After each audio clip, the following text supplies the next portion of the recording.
Vote বিপর্যয়ের পর এবার ছাপ্পা ভোটের অভিযোগে সরব শুভেন্দু। ডায়মন্ড হারবারে 10 লক্ষ ছাপ্পা ভোটের অভিযোগ বিরোধী দলনেতার।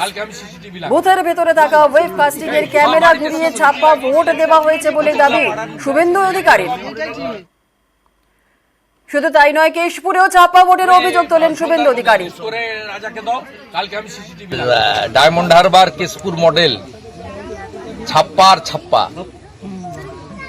ওয়েব কাস্টিং ক্যামেরা ঘুরিয়ে রেখে তারপরেও 2,35,00,000 লোকের ভোট, ওরা 40 লক্ষ, ডায়মন্ড হারবারেই তো 10 লক্ষ ছাপ্পা মেরেছে। এই লড়াই থামার লড়াই নয়। অসহায় আর্তনাদ, শুভেন্দুকে পাল্টা কটাক্ষ জয়প্রকাশের। তাদের নিজেদের বুথ এজেন্টরা কি করছিলেন? ইলেকশন কমিশন, কেন্দ্রীয় বাহিনী, নিজেদের অর্গানাইজেশন হারিয়ে ছাড়বো এইসব কথা তো বলে আজকে বলছেন ছাপ্পা ভোট হয়েছে 10 লক্ষ।